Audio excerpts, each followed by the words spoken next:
नमस्कार, स्वागत है आप सभी लोगों का आपके अपने YouTube platform youth engineers academy में। क्या हाल चाल है दोस्तों? कैसे हैं? शानदार, जबरदस्त, जिंदाबाद।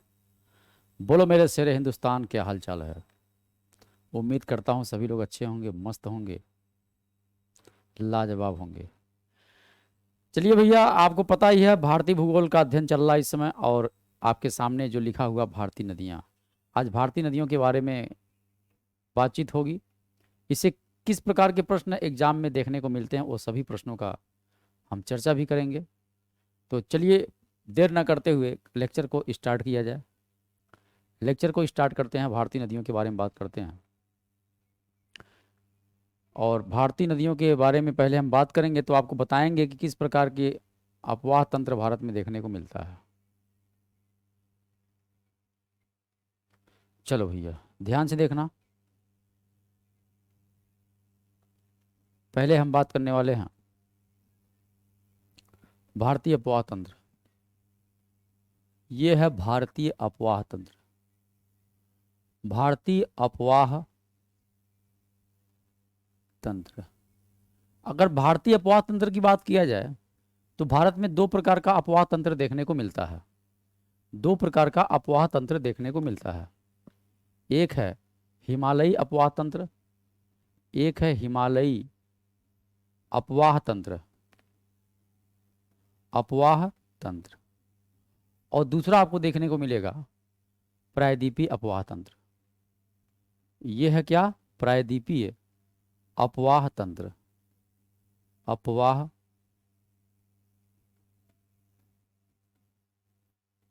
तंत्र। अब यहां पर समझने वाली बात यह है कि सवाल आखिर में आता कहां से है। तो अगर देखा जाए भारत हिमालयी अपवाह तंत्र में, तो एक आपको पढ़ना है सिंधु नदी तंत्र, एक आपको देखना है सिंधु नदी तंत्र, और दूसरा आपको देखना है गंगा नदी तंत्र। कौन सा बच्चा? तो गंगा नदी तंत्र के बारे में आपको जानना है। और तीसरा आपको जानना है क्या? ब्रह्मपुत्र नदी तंत्र। ये क्या है? ब्रह्मपुत्र नदी तंत्र है। तो यहाँ से सवाल ज़्यादा देखने को मिलता है। गंगा नदी तंत्र से क्वेश्चन बहुत ज़्यादा पेपर में देखने को मिलता है।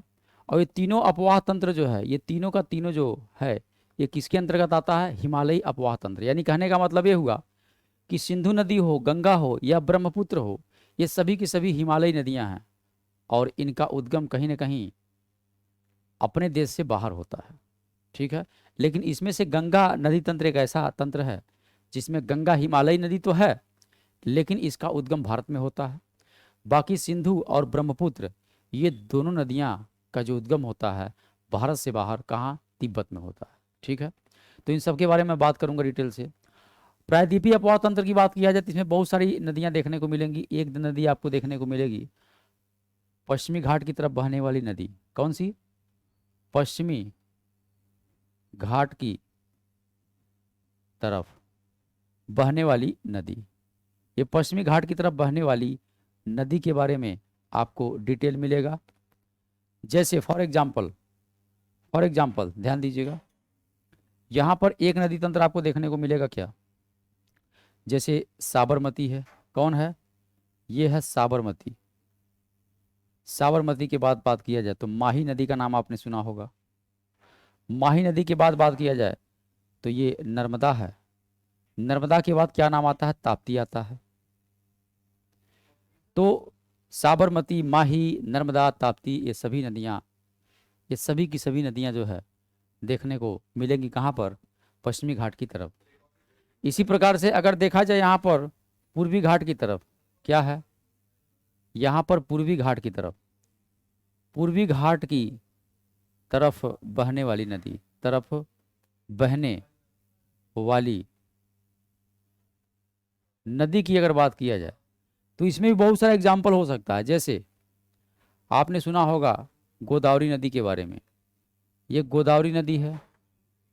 गोदावरी के बाद नाम आता है महानदी का। महानदी के बाद नाम आता है दामोदर नदी। ये सभी के सभी पूर्वी घाट की तरफ बहने वाली नदी हैं। कृष्णा नदी, कृष्णा, और कौन सा? कावेरी। तो ये सभी की सभी नदियाँ क्या कही जाती हैं? ये सभी की सभी नदियाँ बहती कहाँ पर हैं? तो ये बहती हैं पूर्वी घाट की तरफ, और ये किधर बहती हैं? पश्चिमी घाट की तरफ। तो इन सभी नदियों के बारे में आज डिटेल से बात करने वाला हूँ। एकदम ध्यान से, प्यार से, मोहब्बत से देखिएगा। सबसे पहले बात किसके बारे में होगा? सबसे पहले हम बात करेंगे किसके बारे में? हिमालयी नदी तंत्र।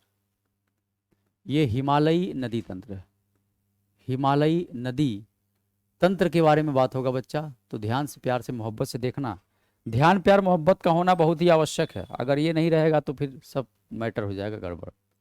तो हम हिमालयी नदी तंत्र में अगर देखा जाए तो एक होती है पूर्ववर्ती नदी। पूर्ववर्ती नदी, यानी पूर्ववर्ती नदी किसे कहा जाता है?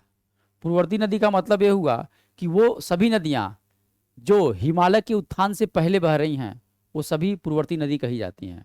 तो पूर्ववर्ती नदी का जो एग्जाम्पल जो है, जो इसका उदाहरण है, ये क्वेश्चन आता बहुत ज़्यादा पेपर में। एक तो आपका सिंधु नदी है। कौन सा है भैया? तो कहना सिंधु नदी है। और सिंधु नदी के बाद बात किया जाए तो दूसरा नाम आता है कौन सा? सतलज। ये है सतलज नदी। सतलज नदी याद रखिएगा, कौन सा? सतलज।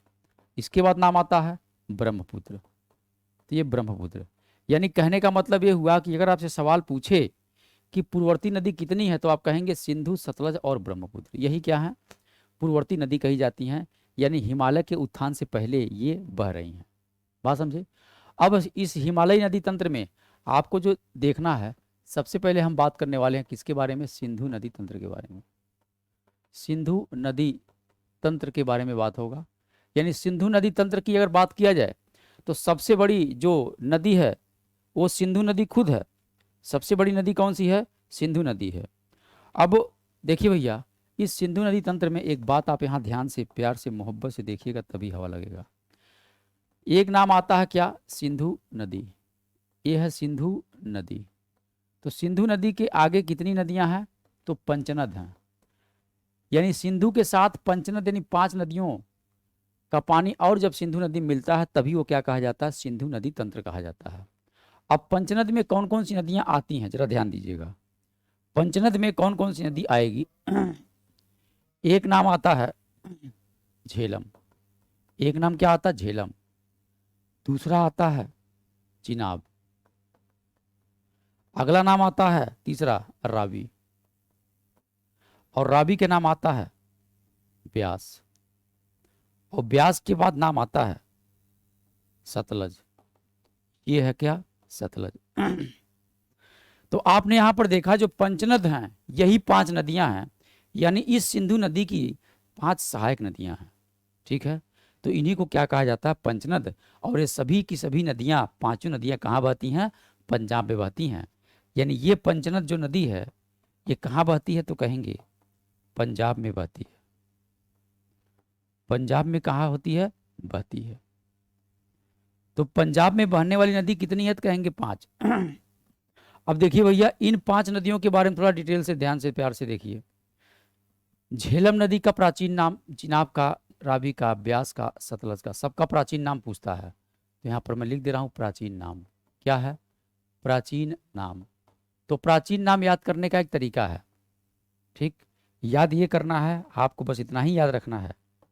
बाप, क्या? BAP, ये हो गया बाप। और बाप को क्या देना है? BS गाड़ी गिफ्ट करना है। BS 6। BS मतलब गाड़ी का एक स्टेज होता है जिसे कहा जाता है भारत स्टेज। यानी बाप को क्या गिफ्ट करना है? BS 6 गाड़ी देना है, याद रखिएगा। बी का मतलब देखिएगा भैया, बी का मतलब होता है यहां पर, बी का नाम होता है बितस्ता। ये बितस्ता। और यानी झेलम का प्राचीन नाम क्या है? कहेंगे बितस्ता। चिनाब का क्या है? तो ए का मतलब हुआ अस्किनी। ये है अस्किनी नदी। यहीं पर अगर रावी की बात करें तो ये है पुरुषड़ी। क्या है? पुरुषड़ी नदी है। और बी का मतलब फिर यहाँ पर याद रखिएगा ब्यास। ब्यास का नाम है बिपाशा। बिपाशा बसु वाला नहीं, ये है बिपाशा। तो बिपाशा इसका नाम हुआ करता था ब्यास का प्राचीन। और सतलज की बात करें तो इसका नाम है सुतुद्री। क्या है? तो कहिएगा सुतुद्री। सुतुद्री। तो ये सभी की सभी क्या हो गई? यह सभी नदियों का प्राचीन नाम हो गया। प्राचीन नाम आपके पेपर में बहुत ज़्यादा देखने को मिलता है, बहुत ज़्यादा प्राचीन नाम देखने को मिलता है। तो चलिए अब हम एक एक करके बात करते हैं कि आखिर में कहाँ से कौन कौन सा नदी निकल रही है, देखते हैं। ये देखिए भारत का मैप है, इस भारत के मैप में ध्यान से देखिएगा। यहाँ पर एक जगह है, इसका नाम है मानसरोवर झील। मानसरोवर, ये मानसरोवर क्या है भैया, तो कहिएगा मानसरोवर झील है गुरुदेव। इस मानसरोवर झील से एक नदी निकल रही है, इस तरीके से नदी गई और यहाँ भारत में प्रवेश करी, और भारत में प्रवेश करने के बाद ये नदी निकल जाती है कहाँ पर, पाकिस्तान में, और पाकिस्तान से होते हुए चली जाती है कहाँ पर, अरब सागर में पानी अपना गिराती है, यानी यहाँ पर डेल्टा बनाती है। ये क्या बना दी, डेल्टा बना दी। तो ये कौन सी नदी है, इस नदी का नाम याद रखिएगा, इसका नाम है सिंधु नदी। इसका नाम है सिंधु नदी। यहीं से एक नदी और निकलती है, यहीं पर एक जगह है राकस ताल। ये कौन सा जगह है, तो राकस ताल है। तो इस राकस ताल से भी एक नदी निकलती है और ये प्रवेश करती है कहाँ पर, पश्चिमी वो हिमाचल प्रदेश में। हिमाचल प्रदेश के बाद ये कहाँ एंट्री मारती है, ये नदी इस तरीके से कहाँ पहुँचती है, हिमाचल प्रदेश में। हिमाचल प्रदेश के बाद ये पहुँचती कहाँ पर, ये पहुँच जाती है पाकिस्तान में। और पाकिस्तान में एक जगह है, पाकिस्तान में एक जगह है, इस जगह का नाम क्या है, तो याद रखिएगा मिठानकोट। ये है मिठानकोट, यानी मिठानकोट नामक स्थान पर अपना पानी दे देती है सिंधु नदी को। और इस नदिया का नाम क्या है, तो कहिएगा सतलज। ये है सतलज नदी। बात समझ गए। अब यहीं से और देखिए एक नदी और यहाँ से आएगी, एक नदी और यहाँ से आएगी, जम्मू कश्मीर में ही यहाँ से एक शेषनाग झील है। शेषनाग झील से नदी निकलती है और भारत पाकिस्तान की सीमा पर कुछ दूर बहती है। इसका नाम है झेलम। जे का मतलब यहाँ पर समझिएगा झेलम। तो झेलम के बाद अगर देखा जाए तो अगली भी एक नदी है चिनाब। चिनाब नदी हिमाचल प्रदेश से निकलेगी। हिमाचल प्रदेश में एक दर्रा है, बड़ा लाचला दर्रा। तो ये नदी इस तरीके से ये बहते हुए जाएगी, यानी इस चिनाब नदी से, इस चिनाब नदी से झेलम नदी मिलेगी। यानी झेलम सहायक है किसकी, चिनाब की। चिनाब के बाद देखा जाए उसके बाद नाम आता है रावी का। किसका नाम आता है, रावी का नाम आता है। रावी भी यहीं से निकलेगी, हिमाचल प्रदेश में रोहतांग दर्रा है, यहीं से निकलेगी। और रावी नदी इस तरीके से ऐसे जाएगी और जा करके मिल जाएगी किससे, सतलज से मिल जाएगी। यानी अगर देखा जाए रावी का बात किया जाए तो रावी कहीं ना कहीं क्या कर रही है, चिनाब और झेलम का पानी लेकर के चल रही है और ये जा करके मिल जाती है किससे, सतलज से। एक नदी के बारे में और आपको यहाँ पर ध्यान प्यार मोहब्बत से देखना है। एक नदी और है, ये हिमाचल प्रदेश में ही निकलती है, ब्यास नदी, और भारत के पंजाब में जाकर के यह मिल जाती है किससे, सतलज से। ये सतलज से। और यहीं पर एक बैराज है बच्चा, यहीं पर एक बैराज है, इस बैराज का नाम याद रखिएगा। यहाँ पर एक बैराज है और इस बैराज का नाम क्या है, तो इस बैराज का नाम है हरिके बैराज। क्या है, ये है हरिके बैराज है। हरिके बैराज है, तो यह ध्यान दीजिएगा, भूलिएगा मत। तो यही इसी को कहा जाता है क्या, सिंधु नदी तंत्र कहा जाता है। तो ये हो गया सिंधु, उसके बाद झेलम, चिनाब, रावी, ये ब्यास। ये कौन है, ये ब्यास है। उसके बाद कौन सा है, सतलुज। तो ये इसी को कहा जाता है क्या, सिंधु नदी तंत्र। और पूरा का पूरा देखा जाए तो सिंधु को छोड़ करके जितनी भी 5 नदियां हैं, पंचनद हैं, यही कहाँ बहती हैं, पंजाब में बहती हैं। ठीक है। अब हम एक एक करके आपको बता दे रहे हैं कि किस नदी का कहाँ पर उद्गम हो रहा है। ठीक है। पहले देखिए, पहले हम बात करेंगे नदी के बारे में। पहले हम बात करेंगे किसके बारे में, नदी के बारे में। सबसे पहले हम बात करेंगे किसके बारे में, नदी के बारे में, उनका स्रोत और उनका स्थान। ये स्रोत है। और क्या बात करेंगे, स्थान के बारे में बात करेंगे। यहीं से आपका प्रश्न देखने को मिलता है। तो पहले हम पहले नंबर पे बात करते हैं किसके बारे में, पहले हम बात करेंगे सिंधु के बारे में। कौन सी नदी, ये है सिंधु नदी। तो ये बताइए सिंधु नदी का अगर बात किया जाए तो कहाँ से इसका स्रोत है, यानी उद्गम कहाँ से हो रहा है, तो आप कहेंगे मानसरोवर झील से। ये कहाँ से, तो कहिएगा मानसरोवर झील से इसका क्या हो रहा है, उद्गम हो रहा है, यानी स्रोत है। स्थान क्या है, तो कहिएगा तिब्बत। स्थान क्या है बच्चा, तो कहिएगा तिब्बत है। कैसे तिब्बत है, देखिए पीछे यह आपका जो नदी दिखाई दे रही है, मानसरोवर जो झील है, ये कहाँ पर पड़ता है, पूरा का पूरा क्षेत्र कौन सा है, तिब्बत का है। ये कौन सा क्षेत्र है, ये तिब्बत है। ठीक है। इधर पूरा का पूरा क्या है, चाइना है, और चाइना का ही इस तिब्बत पर अधिकार भी है। ठीक है। तो तिब्बत से यह नदी निकलती है, कौन कौन सी, सिंधु निकली और ये सतलज निकली। सतलज और सिंधु का जो उद्गम स्रोत है वो कहाँ पर कहेंगे, तिब्बत कहेंगे। बाकी जितनी भी नदियां हैं, झेलम, चिनाब, रावी, ब्यास, ये सभी की सभी देखिए भारत में इनका उद्गम हो रहा है। और बाकी 2 नदियां ऐसी हैं जो भारत के बाहर कहीं इनका उद्गम हो रहा है। ठीक है, तो देखिए, तो सबसे पहले बात हो गया। अब बात करेंगे झेलम का। दूसरा बात याद रखिएगा झेलम नदी के बारे में। ये कौन सा है तो कहिएगा झेलम नदी है। झेलम नदी का अगर देखा जाए स्रोत क्या है तब कहिएगा कहाँ पर, तो ये है शेषनाग झील। शेषनाग झील से निकलती है। और शेषनाग झील कहाँ पड़ता है तो कहिएगा JNK में। JNK में, JNK का मतलब जाओ नहीं खाएंगे एप्पल, यानी JNK का मतलब होता है जम्मू कश्मीर। तीसरा बात करेंगे, झेलम के बाद नाम आता है चिनाब। और चिनाब के बारे में बात किया जाए तो ये कौन सा है, ये चिनाब है। और चिनाब का जो स्रोत है वो कहाँ है तो आप कहिएगा बाड़ा लाचला दर्रा। बाड़ा लाचला, बाड़ा लाचला दर्रा कहा जाता है, यहीं से स्रोत है। और इस दर्रे से निकलती है। और कहाँ पर ये दर्रा है तो कहिएगा हिमाचल प्रदेश में। यानी चिनाब नदी का उद्गम स्रोत क्या है तो कहिएगा हिमाचल प्रदेश। उसके बाद अगर बात किया जाए रावी के बारे में तो एक नदी और है, रावी है। रावी का भी अगर देखा जाए स्रोत क्या है तो कहिएगा रोहतांग दर्रा। ये क्या है, रोहतांग दर्रा है। और रोहतांग दर्रा से क्या करती है, नदी निकलती है। और रोहतांग दर्रा भी कहाँ पड़ता है, हिमाचल प्रदेश में पड़ता है। उसके बाद पांचवा आपको याद रखना है किसके बारे में, पांचवा याद रखना ब्यास नदी के बारे में। ब्यास नदी के बारे में बात याद रखना है। कौन सा, ब्यास नदी। और ब्यास नदी का उद्गम क्या है तो ये है कहाँ पर, ब्यास कुंड जगह पड़ता है कहाँ पर, हिमाचल प्रदेश में। तो इस ब्यास कुंड नामक स्थान से, हिमाचल प्रदेश से ये क्या करती है, नदी निकलती है। छठवां आपको याद रखना है किसके बारे में, सतलज के बारे में याद रखना है। किसके बारे में, सतलज नदी के बारे में याद रखना है। और सतलज नदी अगर देखा जाए तो यह कहाँ से निकलती है तो आप कहेंगे यह तो निकलती है राकस ताल से। कहाँ से, राकस, अथवा इसी को क्या कहा जाता है, राक्षस ताल कहा जाता है, राक्षस ताल कहा जाता है। ये बात आप ध्यान से याद रखिएगा। कहाँ पर तो कहिएगा तिब्बत में। कहाँ पर, तिब्बत में, तिब्बत में। अब भैया यहाँ पर 2 चीज ध्यान देना है। 2 चीज ध्यान ये देना है कि अगर देखा जाए तो 2 नदी ऐसी है, देखा जाए तो 2 नदी ऐसी है। एक ये तिब्बत में इसका उद्गम होता है किसका, सिंधु का। और एक तिब्बत में होता है उद्गम किसका, सतलज का। यानी इन 2 नदियों के बारे में, यानी इन 2 नदियों के बारे में, इनके बारे में और किसके बारे में, इनके बारे में। इन 2 नदियों को अगर देखा जाए तो इन 2 नदियों को कहा जाता है क्या, ट्रांस हिमालयी नदी।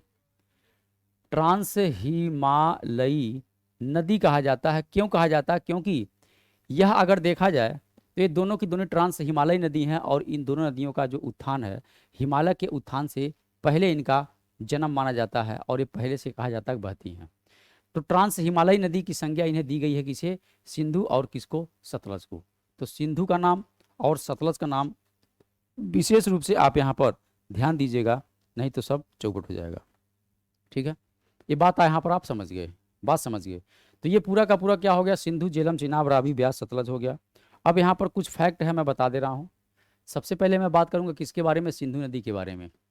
तो सिंधु नदी से कुछ सवाल बनता है, सिंधु नदी से कुछ सवाल बनता है। क्या क्या सवाल बनता है देखिए। पहला सवाल ये बनेगा कि इस नदी की लंबाई कितनी है। तो पहला बात याद रखिएगा, कुल लंबाई अगर देखा जाए तो लंबाई कितनी है, लंबाई अगर आपसे पूछे तो कहिएगा 2828 किलोमीटर, 2880 किलोमीटर इसकी कुल लंबाई है। ये पहली बात है, पहला फैक्ट है। और भारत में अगर इसकी लंबाई पूछेगा तो 1114 है। कहाँ पर, कहिएगा भारत में लंबाई। भारत में अगर लंबाई आपसे पूछे कि इस नदी की लंबाई कितनी भारत में है तो कहिएगा 1114 किलोमीटर। कैसे भैया, देखिएगा, जैसे नदी यहाँ से निकल रही है तो ये नदी यहाँ से यहाँ तक गई तो कैसी नदी रही, अगर देखा जाए यहाँ से यहाँ तक गई तो ये तिब्बत में बह रही है। लेकिन भारत में कितनी है तो आप कहेंगे यहाँ से भारत में बहते हुए इस तरीके से ऐसे नदी जा रही है। भारत में मात्र इतना ही डिस्टेंस है, भारत में केवल इतना है। और ये डिस्टेंस कितना है तो कहेंगे 1114 किलोमीटर है बस। यहाँ से यहाँ तक डिस्टेंस कितना है, 1114 है। तो वही मैंने वहाँ पर बात लिखा है, वही यहाँ पर मैंने बात लिखा है। अगला बात याद रखिएगा, पहला बात हो गया, दूसरा बात याद, तीसरा बात याद रखिएगा कि यह एक क्या है, एक ट्रांस हिमालयी नदी है। कैसी नदी है तो कहिएगा ट्रांस हिमालयी नदी है। ट्रांस हिमालयी क्या है, नदी है। ट्रांस हिमालयी नदी है, जो कि मैं पीछे आपको बता चुका हूँ। ये बात आप समझ गए, ठीक है। तो एकदम अच्छे तरीके से अब आप यहाँ पर बात याद रखिएगा। अब यहीं पर हम बताते हैं सिंधु जल समझौता, बता देते हैं सिंधु जल विवाद। तो देखिए भैया यहाँ पर एक बात याद रखिएगा, सिंधु जल समझौता। सिंधु जल समझौता एक हुआ था। सिंधु जल समझौता कब हुआ था, पहला सवाल बनता है। तो आप कहिएगा ये वर्ष 1960 में हुआ था। किसके किसके बीच हुआ था, तो कहिएगा ये जो समझौता है यह हुआ था भारत और पाकिस्तान के बीच। किसके बीच, भारत और किसके बीच, तो कहिएगा पाकिस्तान के बीच। भारत पाकिस्तान के बीच ये समझौता हुआ था। और इस समझौता के तहत ध्यान से देखिएगा, 3 नदियां, सिंधु, झेलम और झेलम के बाद नाम आता है चिनाब।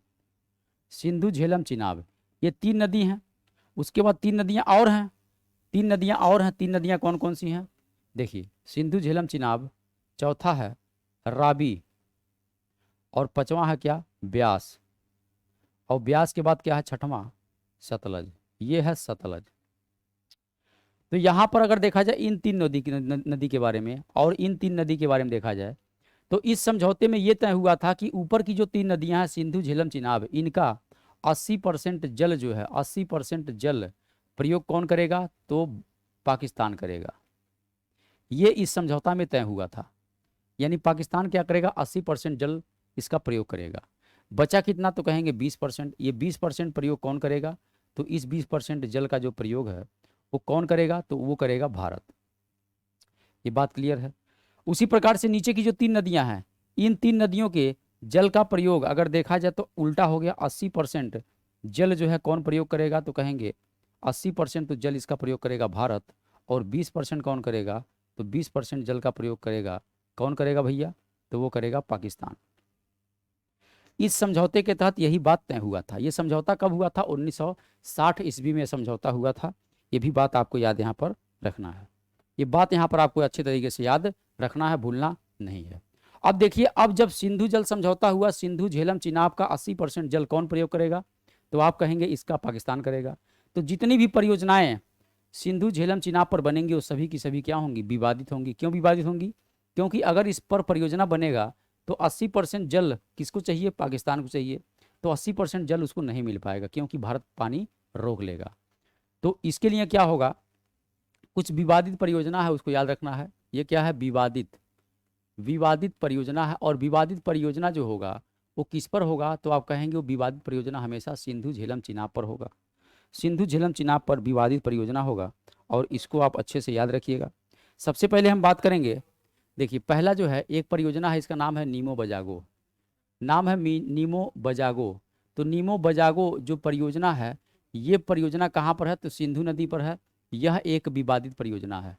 तो पहला आप बात याद रखिएगा, भूलिएगा मत। दूसरा जो परियोजना है, दूसरा परियोजना देखिएगा, दूसरा भी आपको याद रखना है। एक तुलबुल और एक उरी परियोजना है। कौन सा, एक हमने कहा तुलबुल, एक तुलबुल परियोजना है, और तीसरा याद रखिएगा एक उरी परियोजना।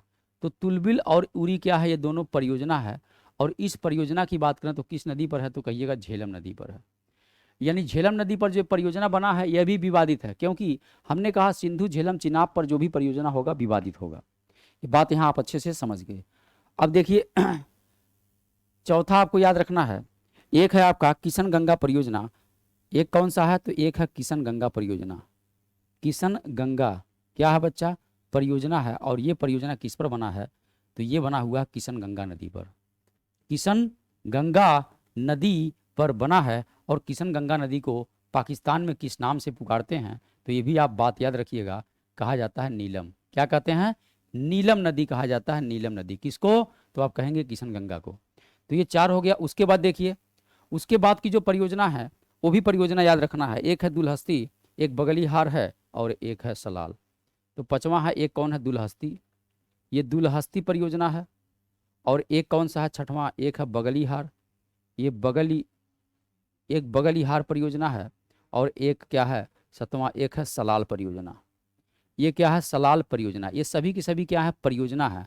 और सभी की सभी परियोजना जो है ये किस नदी पर है, तो कहिएगा रावी नदी पर है। किस पर है, रावी नदी पर है। तो ये रावी नदी पर दुलहस्ती, बगलीहार और सलाल जो परियोजना है, यह पूरा का पूरा अगर देखा जाए तो यह बेटा एकदम अच्छे तरीके से याद रखिएगा, यह एक विवादित परियोजना है। और रावी नदी पर यह बांध बना हुआ है। तो जितना भी यहाँ पर मैंने लिखा है सभी सभी क्या है, विवादित परियोजना है। इन विवादित परियोजना को अच्छे से, ध्यान से, प्यार से, मोहब्बत से आप समझ लीजिएगा, आपका काम हो जाएगा। बात समझ गए ना। चलिए, तो ये आपका कहानी संपन्न हुआ। अब हम लगे हाथ आप बता देते हैं, लगे हाथ बताते हैं किसके बारे में। अब हम बताएंगे आपको ब्रह्मपुत्र नदी तंत्र के बारे में बात करेंगे, जो आपके काम का है। तो सिंधु नदी तंत्र आपका कहानी हो गया। दूसरा जो तंत्र है वो क्या है, तो वो है ब्रह्मपुत्र। कौन सा है, ब्रह्मपुत्र नदी तंत्र है। ये ब्रह्मपुत्र नदी तंत्र है, तो इसकी बात आप यहाँ पर अच्छे से याद रखिएगा। ब्रह्मपुत्र नदी तंत्र के बारे में भैया वेरी वेरी जहर सवाल, वेरी वेरी इंपॉर्टेंट सवाल बनने वाला है। क्या बनने वाला है, तो वो बनने वाला है, पहला बात ये पूछता है कि इस ब्रह्मपुत्र नदी को क्या कहते हैं, तो कहिएगा इसे भी क्या कहते हैं, पूर्ववर्ती, पूर्ववर्ती नदी कहा जाता है। और इसकी भी अगर देखा जाए लंबाई, यानी कुल लंबाई की बात करें तो इसकी लंबाई कितनी है, 2900 किलोमीटर है।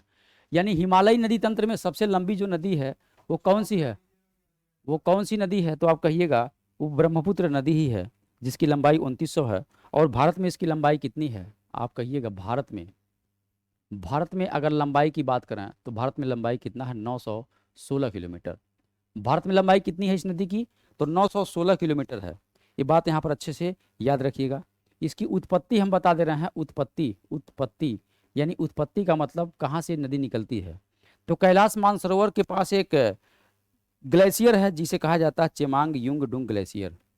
ठीक है, ये है क्या, चेमांग, चेमांग युंग, युंग डुंग क्या है, ग्लेशियर है। ग्लेशियर का मतलब होता है हिमनद। तो यहीं से नदी क्या होती है, निकलती है। अब देखिएगा भैया, ये नदी यहाँ पर एक ग्लेशियर है, ये ग्लेशियर है। इस ग्लेशियर का नाम है क्या, चेमांग। ये है चेमांग युंग डुंग ग्लेशियर। तो चेमांग युंग डुंग जो ग्लेशियर है, यहीं से नदी निकलते हुए जाती है। और ये नदी जब जाती है तो हिमालय पर्वत के पैरेलल में जाती है और भारत में यू टर्न ले करके ये प्रवेश कर जाती है कहाँ पर, अरुणाचल प्रदेश, उसके बाद असम, और असम के बाद चली जाती है कहाँ पर, बांग्लादेश में। ये कौन सा देश है, ये बांग्लादेश है। तो ये आपकी नदी हो गई, ये आपकी नदी हुई। अब देखिए नदी का अगर भारत में देखा जाए लंबाई कहाँ से कहाँ तक है, तो आप कहेंगे यहाँ से लेकर के नदी जो है ये भारत में प्रवेश कर रही है, अर्थात भारत में इसकी लंबाई ये है, मात्र इतनी है, भारत में इतनी है। और ये कहाँ पर है, ये चाइना में बह रही है, और उसके बाद ये कहाँ गई, ये बांग्लादेश में बह रही है। अभी इस ब्रह्मपुत्र नदी के बारे में याद रखिएगा, ब्रह्मपुत्र नदी को अलग अलग जगहों पे अलग अलग नाम से जाना जाता है। ब्रह्मपुत्र नदी को अलग अलग जगहों पर अलग अलग नाम से जाना जाता है। देखिए जैसे यहाँ पर अगर देखा जाए तिब्बत में, तो तिब्बत में इसे कहा जाता है सांगपो, सांगपो नदी कहा जाता है। सांगपो नदी कहाँ पर, तो कहिएगा तिब्बत में। ये वेरी वेरी इंपॉर्टेंट है। तिब्बत में किस नाम से पुकारते हैं, तो कहिएगा सांगपो। और वहीं पर अगर चाइना में बात करें तो चाइना में इसे कहा जाता है यारलंग, यारलंग जाम्बो, यारलंग जाम्बो। ये कहाँ पर, तो आप कहिएगा चीन में। वहीं पर जब यह नदी कहाँ प्रवेश करती है, अरुणाचल प्रदेश में। ये देखिए ये राज्य जो दिखाई दे रहा है, ये जो राज्य आपको दिख रहा है, ये राज्य कौन सा है, तो ये कहिएगा ये अरुणाचल प्रदेश है। ये कौन सा राज्य है, ये अरुणाचल प्रदेश है। ये तो अरुणाचल प्रदेश में इस नदी का जो नाम है, अरुणाचल प्रदेश में इस नदिया का जो नाम है, इसका नाम क्या है, दिहांग। क्या कहते हैं, इसे दिहांग नदी कहते हैं। तो ये वेरी वेरी इंपॉर्टेंट सवाल है। उसके बाद ये नदी जो असम में बह रही है, यहाँ पर असम में बह रही है, तो इस असम में भी इसका नाम है। इस असम में क्या कहते हैं, असम में इसका नाम है ब्रह्मपुत्र। असम में क्या नाम कहते हैं, तो ब्रह्मपुत्र। कहाँ पर, तो कहिएगा असम में। और ये दिहांग कहाँ कहते हैं, तो एपी का मतलब अरुणाचल प्रदेश। वहीं पर ये जो लाल वाली दिख रही है, बांग्लादेश में जो नदी जा रही है, इस बांग्लादेश में इस नदी का नाम होता है, तो याद रखिएगा बांग्लादेश में इस नदी का नाम क्या है, तो कहिएगा जमुना। क्या नाम भैया, तो जमुना नदी इसे कहा जाता है। कहाँ पर, तो आप कहेंगे बांग्लादेश में। ये आपकी कौन सी हुई, ब्रह्मपुत्र नदी हो गई, ब्रह्मपुत्र नदी हो गई। ये बात यहाँ पर अच्छे से याद रखिएगा, भूलिएगा मत। ठीक है, एक बात यहाँ पर और हम आपको बता दें, एक बात याद रखिएगा, जब ये नदी जब ये नदी भैया ये चाइना से होते हुए ये कहाँ प्रवेश करती है, भारत में प्रवेश करती है, तो भारत में यहाँ पर एक दर्रा है, यहाँ पर एक दर्रा है। इस दर्रे का नाम है, इस दर्रे का नाम है यांगयाप। क्या नाम है, यांगयाप दर्रा, यांगयाप दर्रा। तो ये क्वेश्चन बहुत ज़्यादा पूछता है कि किस दर्रे से ब्रह्मपुत्र नदी भारत में प्रवेश करती है, तो आप कहेंगे यांगयाप दर्रे से भारत में प्रवेश करती है। ठीक है, तो यहाँ पर मैं नोट करके लिख दे रहा हूँ कि ब्रह्मपुत्र नदी, ये जो ब्रह्मपुत्र नदी है, ब्रह्मपुत्र नदी यांगयाप दर्रे से, यांगयाप दर्रे से भारत में क्या करती है, प्रवेश करती है, भारत में प्रवेश करती है, प्रवेश करती है। ये बात यहाँ पर याद रखिएगा, भूलिएगा मत। अच्छा, एक चीज़ और सवाल आता है, पीछे जरा देखिएगा ध्यान से। यहाँ पर जो मैंने बताया है, यहाँ पर भी एक दर्रा बनता है बच्चा, यहाँ पर हिमाचल प्रदेश में एक दर्रा यहाँ पर है, ये दर्रा है, और इस दर्रे का नाम क्या है, तो इसका नाम है शिपकिला दर्रा। क्या नाम है, ये है शिपकिला दर्रा। तो इस शिपकिला दर्रा से अगर देखा जाए तो ये कौन सी नदी है, सतलज, भारत में प्रवेश करती है। तो यहाँ लिख दे रहा हूँ, सतलज नदी भारत में प्रवेश करती है। तो भारत में प्रवेश करती है किस दर्रे से, तो आप कहेंगे शिपकिला दर्रा। कौन सा, तो आप कहेंगे सतलज। तो ये आपका कहानी हुआ किसके बारे में, तो ये हो गया कहानी भैया किसके बारे में, ब्रह्मपुत्र नदी के बारे में। इन ब्रह्मपुत्र नदी का अलग अलग जगहों पर अलग अलग नाम है। अब इस ब्रह्मपुत्र नदी के बारे में एक फैक्ट याद रखिएगा, एक फैक्ट याद रखिएगा। क्या, ब्रह्मपुत्र नदी में अगर देखा जाए तो याद रखिएगा, ब्रह्मपुत्र नदी में जैसे ही ब्रह्मपुत्र नदी, जब ब्रह्मपुत्र नदी अगर देखा जाए, कौन, ब्रह्मपुत्र नदी जब ये प्रवेश करती है कहाँ पर, जब ये प्रवेश करती है कहाँ पर, असम में प्रवेश करेगी। कहाँ पर, असम में। तो असम में जैसे ही प्रवेश करती है तो इस ब्रह्मपुत्र नदी की चौड़ाई क्या होती है, बहुत ज़्यादा बढ़ जाती है। चौड़ाई क्या होती है, चौड़ाई, चौड़ाई लगभग कितना हो जाता है, लगभग कितना हो जाता है, तो लगभग 10 किलोमीटर चौड़ी नदी बन जाती है। कौन, ब्रह्मपुत्र। अब जब चौड़ाई ज़्यादा हो जाता है तो यहाँ पर बहुत सारे छोटे छोटे बड़े बड़े द्वीप दिखाई देते हैं। जैसे ब्रह्मपुत्र नदी ऐसे आ रही है, ये भारत में प्रवेश करी, तो यहाँ पर क्या है, यहाँ पर ये नदी क्या होती है, चौड़ी हो जाती है इस तरीके से। ऐसे चौड़ी होती है कहाँ पर, असम में। ये नदी चौड़ी हो गई असम में, उसके बाद चली जाती कहाँ पर, बांग्लादेश में। तो ये कौन सा देश है, ये कहेंगे ये बांग्लादेश है। ये कौन सा, ये बांग्लादेश है। ये कौन सा देश है, तो ये है बांग्लादेश। तो बांग्लादेश के बारे में याद रखिएगा। यहाँ पर ये नदी पहुँच गई ब्रह्मपुत्र, ये कहाँ है, असम में है। तो यहाँ से यहाँ तक देखा जाए तो असम में है। तो यहीं पर आप देखेंगे तो यहाँ पर एक बहुत बड़ा द्वीप दिखाई देगा। इस द्वीप का नाम क्या है, मांजुली द्वीप। इसका नाम क्या है भैया, तो मांजुली द्वीप इसका नाम है। तो ये है मांजुली द्वीप। एक द्वीप और आपको याद रखना, छोटा सा द्वीप है, इसका नाम है उमानंदा। इसका नाम क्या है, उमानंदा इस द्वीप का नाम है। तो याद रखिएगा, एक बात बता रहा हूँ किसके बारे में, मांजुली के बारे में। तो मांजुली जो द्वीप है, मांजुली जो द्वीप है, अगर देखा जाए तो विश्व का सबसे बड़ा, विश्व का सबसे बड़ा नदी द्वीप है। विश्व का सबसे बड़ा नदी द्वीप कौन सा है, तो आप कहिएगा माजुली है। क्योंकि चारों तरफ क्या होगा, इसके पानी होगा, चारों तरफ इसके क्या होगा, इसके चारों तरफ क्या होगा, पानी होगा। इस तरीके से पानी ऐसे बहते हुए जा रहा है, ये पानी है, पानी, पानी ऐसे बहते हुए जा रहा है। तो इस पानी, जब भूमि है, भूमि के चारों तरफ पानी है, तो वही द्वीप कहा जाता है। तो माजुली द्वीप जो है दुनिया का सबसे बड़ा द्वीप कहा जाता है। दूसरा आपको याद रखना है उमानंदा के बारे में, उमानंदा के बारे में। तो उमानंदा की अगर बात किया जाए तो उमानंदा तो द्वीप है, यह विश्व का सबसे छोटा है। कहाँ का, विश्व का सबसे छोटा, विश्व का सबसे छोटा नदी द्वीप कहा जाता है। तो विश्व का सबसे छोटा नदी द्वीप कौन सा है, तो आप कहिएगा गुरुजी वो तो कोई और नहीं बल्कि उमानंदा है, उमानंदा है। ये बात यहाँ पर अच्छे से आप याद रखिएगा, ठीक है। ये बात यहाँ पर अच्छे से याद रखिएगा तो आपका काम हो जाएगा। तो ये पूरा का पूरा ब्रह्मपुत्र नदी हो गया। आपके पेपर के हिसाब से वेरी वेरी इंपॉर्टेंट है, आपके पेपर के हिसाब से बहुत ज़्यादा इंपॉर्टेंट है। सर्वाधिक मात्रा में जो प्रश्न पूछता है वो मांजुली द्वीप से ही पूछता है, यही है। तो अब बात यहाँ पर समझ गए कि यहाँ पर देखिए ब्रह्मपुत्र नदी को तिब्बत में सांगपो, यारलंग जाम्बो चीन में, और यांग्याप दर्रा से प्रवेश करती है दिहांग एपी में, और ब्रह्मपुत्र यहाँ पर असम में पुकारा जाता है। और जमुना कहाँ पुकारा जाता है, तो जमुना कहा जाता है कहाँ पर, तो आप कहिएगा बांग्लादेश। ये कौन सा कंट्री है, बांग्लादेश है। तो ये हो गया आपका कुछ महत्वपूर्ण नदी हो गया किसके बारे में, ब्रह्मपुत्र के बारे में नदियाँ हो गया। तो ये बात यहाँ पर अच्छे से याद रखिएगा। एक नदी अब और है, एक नदी के बारे में हम बात करेंगे, किसके बारे में, गंगा नदी तंत्र। ये कौन सा है, ये है गंगा नदी तंत्र, ये है गंगा नदी तंत्र। यहाँ पर अब देखते हैं क्या क्या है गंगा नदी तंत्र में। तो गंगा नदी तंत्र में देखिए बच्चा ध्यान से, ये उत्तराखंड राज्य है। इस उत्तराखंड राज्य में एक नदी यहाँ से निकलती है और एक नदी यहाँ से निकलती है। इस नदी का नाम है क्या, भागीरथी। इसका नाम क्या है, तो इसका नाम है भागीरथी। ये है भागीरथी, और इस नदी का नाम क्या है, तो कहिएगा इसका नाम है अलकनंदा। ये है अलकनंदा। तो अलकनंदा और भागीरथी नदियाँ दोनों इस पर्टिकुलर स्थान पे मिलती हैं, और इस पर्टिकुलर स्थान का नाम क्या है, तो इस स्थान का नाम याद रखिएगा, इसका नाम है देवप्रयाग।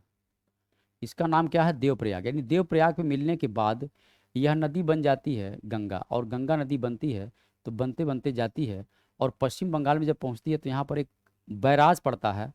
इस बैराज का नाम यहाँ लिख दे रहा हूँ, इस बैराज का नाम यहाँ लिखता हूँ। तो बैराज का नाम याद रखिएगा, ये बैराज है बच्चा। क्या है, बैराज है। इसका नाम है हरिके बैराज। इसका नाम क्या है, हरिके बैराज इसका नाम है।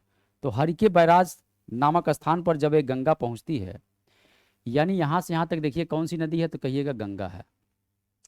देवप्रयाग से कौन सी नदी बनी, गंगा। जब ये नदी हरिके बैराज पहुंचती है तो यहाँ से एक शाखा चली जाती है बांग्लादेश में, और एक शाखा चली जाती है कहाँ पर, पश्चिम बंगाल के तट पर। तो जो शाखा चली गई है कहाँ पर, जो शाखा चली गई है, जो शाखा गई है पश्चिमी बंगाल के तट पर, इस नदी का नाम यहाँ पर पड़ जाता है कौन सा, तो इसका नाम यहाँ याद रखिएगा, इसका नाम है हुगली। ये है हुगली नदी। तो हुगली नदी याद रखिएगा। और यहाँ पर जो एक शाखा जा रही है कहाँ पर, पश्चिमी बंगाल में। एक शाखा जा रही है पश्चिमी बंगाल में, पश्चिमी बंगाल में, पश्चिमी बंगाल में। तो पश्चिम बंगाल में जो ये नदी है, यह नदी दोबारा से इसका नाम चेंज हो जाता है और इसका नाम पड़ जाता है क्या, इसका पड़ता है भागीरथी। ये है भागीरथी नदी। यानी यही भागीरथी नदी दोबारा से यहाँ पर नामकरण हो जाता है। और फिर से जब ये नदी कहाँ पहुँचती है, ये नदी जब पहुँचती है बच्चा कहाँ पर, बांग्लादेश में, तो बांग्लादेश में इस नदी का नाम हो जाता है क्या, तो इस नदी का होता है नाम पद्मा। ये है पद्मा नदी। तो यहाँ पर बात याद रखिएगा, ये है पद्मा नदी। तो ये नामकरण हो गया इसका गंगा का। अब गंगा का जब नामकरण हो गया तो इस गंगा के बारे में अगर बात किया जाए तो कुछ इसकी सहायक नदियाँ हैं जो बाएं तट से आकर के मिलती हैं, और कुछ ऐसी नदियाँ हैं जो गंगा के दाएं तट पर आकर के मिलती हैं। तो गंगा के बाएं तट पर मिलने वाली कुछ नदियाँ ऐसी हैं, बता दे रहा हूँ। यहीं पर उत्तराखंड में एक और ग्लेशियर यहाँ पड़ता है, इसका नाम है यमुनोत्री ग्लेशियर, और यहीं से नदी निकलती है। इस नदी का नाम क्या है, इसका नाम है यमुना। तो ये कौन सी नदी है, लाल वाली, तो कहिएगा यमुना नदी है। यमुना, यानी यमुना नदी देखा जाए तो गंगा की सहायक नदी है। यमुना देखा जाए तो गंगा की सहायक नदी ये कही जाती है, बात समझे। और गंगा की सहायक नदी है तो गंगा के दाएं तट पर मिलती है। और कहाँ पर मिलती है, तो ये जगह पड़ता है इलाहाबाद। ये है इलाहाबाद। तो इलाहाबाद में आकर के मिलती है। अब इसके बारे में कुछ फैक्ट और बता दे रहा हूँ, इस गंगा नदी के बारे में बता रहा हूँ कि गंगा नदी के बाएं तट पर कौन कौन सी नदी आकर के मिलती है और दाएं तट पर कौन कौन सी नदी आकर के मिलती है, जहाँ से सवाल आपके पेपर में बहुत ज़्यादा देखने को मिलता है। सबसे पहले नाम बात करेंगे तो एक नदी है बच्चा रामगंगा गोमती। एक है, देखिए यहाँ से एक नदी ऐसे आती है, हिमालय नदी है। ये नदी कौन सी है, तो इसका नाम है रामगंगा। इस नदी का नाम क्या है, रामगंगा। तो ये हो गया रामगंगा। रामगंगा नदी जो है हिमालय नदी है, और यह जा कर के गंगा से बाएं तट पर मिलती है। एक नदी और आती है इसी उत्तर प्रदेश में एक जगह है, नाम है फुलहर झील। तो फुलहर झील से नदी ये इस तरीके से आती है और गंगा में मिल जाती है। और इस नदी का नाम यहाँ पर याद रखिएगा, इसका नाम है गोमती। इसका नाम क्या है, गोमती नदी है, गोमती नदी है। और एक नदी हिमालय नदी है तो आकर के गंगा के बाएं तट पर मिलती है, और इसका नाम क्या है, घाघरा। इसका नाम है घाघरा। इसी को क्या कहते हैं, सरयू कहते हैं। इसी क्या कहते हैं, सरयू नदी कहा जाता है। तो एक आपने देखा रामगंगा, गोमती, घाघरा, तो एकदम अच्छे से आप याद रखिएगा। उसके बाद गंडक है, उसके बाद एक नदी और आती है, नाम है इसका गंडक। एक नदी और है, क्या नाम है, इसका नाम है गंडक।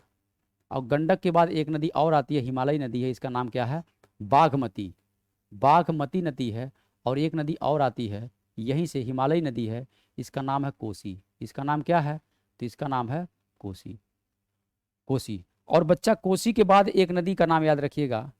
नदी ये है सिक्किम से होते हुए आती है और ये जाकर के मिल जाती है फरक्का बैराज के समीप, और इसका नाम क्या है, महानंदा। इसका नाम है महानंदा। तो महानंदा नदी गंगा की सबसे क्या है, लास्ट की नदी है जो बाएं हाथ पर आकर के मिलती है, महानंदा नदी। इसी प्रकार से अब देखा जाए तो यमुना की कुछ सहायक नदियां हैं। जैसे एक नदी है, ये प्रायद्वीपी पठार से जा करके यमुना में मिलती है, इसका नाम है चंबल। इसका नाम क्या है, चंबल। चंबल के बाद एक नदी और आती है, इसका नाम है सिंध। चंबल के बाद नाम आता है क्या, सिंध। और सिंध के बाद नाम आता है क्या, बेतवा। चंबल सिंध, ये है बेतवा। और बेतवा के बाद एक नाम और आता है, चंबल सिंध बेतवा केन। तो ये केन नदी है, तो यहाँ पर जितना भी मैंने नदी लिखा है, ये 4 नदियाँ यमुना की क्या है, सहायक नदी हैं, लेकिन क्या गंगा की प्रत्यक्ष रूप से सहायक हुई? नहीं। तो यह परोक्ष रूप से हुई, इसलिए क्योंकि यह डायरेक्टली जो है गंगा को पानी नहीं दे रही हैं, बल्कि पहले यमुना को पानी दे रही हैं, फिर यमुना पानी ले जा करके दे रही है, इसलिए इसे गंगा की प्रत्यक्ष सहायक नहीं बल्कि परोक्ष सहायक कहा जाता है। यानी ये जो नदियां हैं इन्हें क्या कहेंगे? इन्हें परोक्ष, परोक्ष क्या कहेंगे? सहायक नदी कहेंगे। परोक्ष का मतलब डायरेक्ट जो गंगा गंगा को पानी ना दे। उसके बाद अब गंगा को जो डायरेक्ट पानी दे रही है उसका नाम याद रखिएगा, एक है टोंस, टोंस है, कर्मनासा है, पुनपुन है, ये सब नदियां हैं। एक कौन है? एक नदी कौन सी है भैया? तो एक नदी देखिए, एक कौन सी है? ये नदी एक आप कौन सी है? टोन है। ये कौन सी नदी है? तो कहिएगा टोंस नदी है। इसके बाद एक नदी और है जो गंगा के तट पर मिलती है, इसका नाम है कर्मनासा, कर्मनासा है। और इसके बाद एक नदी और आती है, इसका नाम क्या है? इसका नाम याद रखिएगा सोन नदी। और सोन नदी के बाद एक नाम और याद रखिएगा, गंगा में जाकर के मिलती है, इसका नाम है पुनपुन। इसका नाम क्या है? ये है पुनपुन नदी। तो यहाँ से मात्र बस सवाल आपसे यही पूछेगा कि गंगा की जो सहायक नदी है, दाएं तट पर मिलने वाली और बाएं तट पर मिलने वाली इन सहायक नदियों का नाम आपको बताना है। ठीक है, तो यहाँ पर आप ध्यान दीजिएगा, ये गंगा इस तरीके से बह रही है, तो ये सभी की सभी क्या हैं? ये सभी की सभी नदियाँ जो हैं ये बाएं तट पर मिलने वाली हैं। कहाँ पर? बाएं तट पर मिलने वाली नदी है। बाएं तट पर मिलने वाली क्या है? मिलने वाली नदियां हैं। बाएं तट पर मिलने वाली क्या है भैया? नदियां है। बात यहाँ पर याद रखिएगा। और ये सभी की सभी देखा जाए तो सभी की सभी कहाँ पर हैं? ये सभी की सभी गंगा के दाएं तट पर मिलने वाली नदी है। तो ये बात यहाँ पर अच्छे से याद रखिएगा। ठीक है, तो ये हो गया आपका गंगा तंत्र हो गया, गंगा तंत्र हो गया। अब यहाँ पर गंगा नदी तंत्र के बारे में सबसे पहले हम गंगा की कुछ बातें बता दें। गंगा नदी के बारे में बता देते हैं कि गंगा नदी संबंधित क्या क्या सवाल आएगा। गंगा नदी संबंधित क्या क्या सवाल आएगा? पहला सवाल ये बनेगा गंगा नदी के बारे में कि देखिए भैया, अगर देखा जाए तो ये गंगा नदी जो है भारत की सबसे लंबी नदी है। भारत की क्या है? सबसे लंबी नदी, सबसे लंबी नदी कही जाती है।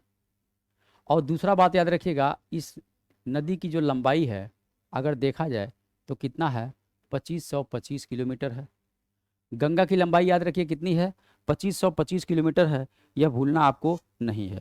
अगर भूलेंगे भैया तो आप अपना घाटा करेंगे, अपना अपना घाटा करेंगे, मेरा नहीं। गंगा नदी को 2008 में राष्ट्रीय नदी घोषित किया गया। याद रखिएगा, गंगा नदी को वर्ष 2008 में, कब? वर्ष 2008 में राष्ट्रीय नदी घोषित किया गया। राष्ट्रीय नदी क्या किया गया? घोषित किया गया। तो ये घोषित किया गया, ये बात यहाँ पर याद रखिएगा। उसी प्रकार से उत्तराखंड सरकार ने वर्ष 2017 में गंगा नदी को जीवित संस्था अथवा जीवित मानव का भी दर्जा दिया है। तो याद रखिएगा, उत्तराखंड सरकार ने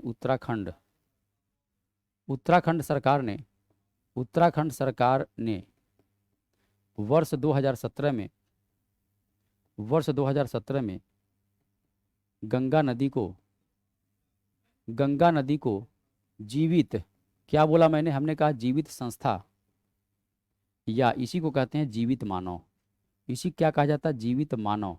तो जीवित संस्था अथवा जीवित मानव का क्या मिला है? दर्जा मिला है। तो ये बात यहाँ पर याद रखिएगा। कब मिला है? 2017 में। किसके द्वारा मिला है? उत्तराखंड सरकार के द्वारा मिला है। ये बात यहाँ पर अच्छे से याद रखिएगा। अच्छा, एक बात और याद रखिएगा, यह गंगा कब बनती है? तो कहिएगा देवप्रयाग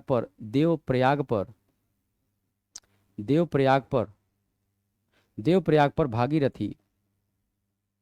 भागीरथी और किसके मिलने से? तो आप कहेंगे अलकनंदा। ये है अलकनंदा।